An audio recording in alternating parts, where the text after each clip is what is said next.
ये कहानी एक ऊंचे पहाड़ पर बसे एक पुराने मठ की है, जहां शांति और सन्नाटा तो था, लेकिन साथ ही एक गहरी सीख भी छिपी थी। बूढ़े महागुरु अपनी अंतिम सांसें गिन रहे थे। उनके सिरहाने उनका सबसे प्रिय और बुद्धिमान शिष्य आर्यन बैठा था। महागुरु ने कांपते हाथों से आर्यन का हाथ पकड़ा और धीमी आवाज में कहा, पुत्र, मेरे बाद तुम इस मठ को संभालोगे, लेकिन याद रखना, चाहे कुछ भी हो जाए, अपनी कुटिया में कभी बिल्ली मत पालना। इतना कहकर महागुरु सिधार गए। आर्यन सोच में पड़ गया। उसे लगा गुरुजी कोई महान आध्यात्मिक रहस्य बताएंगे, लेकिन उन्होंने बिल्ली की बात क्यों की? क्या बिल्लियां अपशकुनी होती हैं, या उन्हें बिल्लियों से एलर्जी थी? जिज्ञासा शांत न हुई तो आर्यन मठ के सबसे बुजुर्ग और मजाकिया भिक्षु स्वामी चिदानंद के पास गया। स्वामी चिदानंद मुस्कुराए और बोले, बेटा, गुरुजी तुम्हें बिल्ली से नहीं बल्कि जरूरतों के जाल से बचा रहे थे।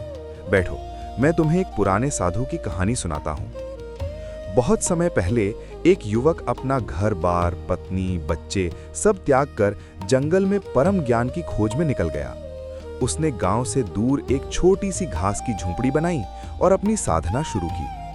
साधु बाबा ध्यान लगाते, लेकिन रात में चूहे उनकी लंगोटी कुतर देते और उनके अनाज के दानों पर कबड्डी खेलते। साधु परेशान हो गया। गांव वालों ने सलाह दी, महाराज, एक बिल्ली पाल लीजिए, चूहे भाग जाएंगे। साधु को बात जम गई। बिल्ली आई, चूहे गायब, साधु खुश। 2 दिन बाद बिल्ली म्याऊं म्याऊं करने लगी। उसे भूख लगी थी। अब साधु को अपनी साधना छोड़कर गांव से दूध मांगकर लाना पड़ता। गांव वालों ने फिर राय दी, बाबा, आप बार बार गांव क्यों आते हैं? एक गाय पाल लीजिए, आपको भी दूध मिलेगा और बिल्ली को भी। साधु ने कहा, आहा, अद्भुत विचार है। अब कुटिया के बाहर एक सुंदर गाय खड़ी थी, लेकिन समस्या ये हुई कि गाय को घास चाहिए थी और उसकी देखरेख में साधु का पूरा दिन निकल जाता। साधना के लिए वक्त ही नहीं बचता। गांव वालों ने फिर समाधान दिया, महाराज, पास के गांव में एक गरीब विधवा लड़की है, वो बहुत मेहनती है, उसे यहाँ रख लीजिए, वो गाय चराएगी और खेती भी कर लेगी।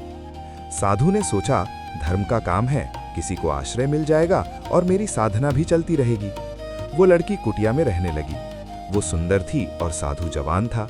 धीरे धीरे एकांत और साथ ने अपना रंग दिखाया। मंत्रों की जगह मीठी बातों ने ले ली। कुछ समय बाद वो लड़की गर्भवती हुई। साधु ने उससे विवाह किया, बच्चे हुए और देखते ही देखते वो सन्यासी फिर से एक भरा पूरा गृहस्थ बन गया। स्वामी चिदानंद ने आर्यन के कंधे पर हाथ रखा और हंसते हुए बोले, तो समझे, बिल्ली सिर्फ एक जानवर नहीं थी, वो सांसारिक मोह का पहला धागा थी। एक छोटी सी जरूरत को पूरा करने के चक्कर में उस साधु ने वापस वही दुनिया बसा ली जिसे वो छोड़ कर आया था। आर्यन अब सब समझ चुका था। उसने हाथ जोड़कर आसमान की तरफ देखा और मन ही मन अपने गुरु को धन्यवाद दिया। कहानी के अंत में स्वामी चिदानंद ने आर्यन को जो सीख दी, उसे हम आज के जीवन से जोड़कर इन जीवन मंत्रों के रूप में समझ सकते हैं। पहला, जरूरतों का मकड़जाल, the trap of small needs. जीवन में अक्सर हम एक छोटी सी समस्या को हल करने के लिए एक साधन जुटाते हैं, फिर उस साधन को संभालने के लिए दूसरा साधन चाहिए होता है। अंत में हम अपनी मूल समस्या को भूलकर उन साधनों की गुलामी करने लगते हैं। सीख, अपनी जरूरतों को बढ़ाते समय सोचें, क्या आप बिल्ली को पाल रहे हैं या बिल्ली आपको पाल रही है? दूसरा, सुविधा बनाम साधना, कंफर्ट वर्सेस डिसिप्लिन। साधु ने चूहों से बचने के लिए सुविधा चुनी। सुविधा मिलने पर उसे गाय और फिर सहायक की जरूरत पड़ी। जैसे जैसे सुख सुविधा बढ़ी, उसकी असली साधना पीछे छूट गई। सीख, कभी कभी संघर्ष और असुविधा ही हमें हमारे लक्ष्य के करीब रखती है। अधिक आराम अक्सर आलस्य और भटकाव लाता है। अगर कहानी अच्छी लगी हो तो कमेंट शेयर करो। इंग्लिश तो सब बढ़ाते हैं, अब हिंदी को भी सपोर्ट करें। ऐसी कहानियों के लिए सब्सक्राइब करो और बेल आइकन दबाओ।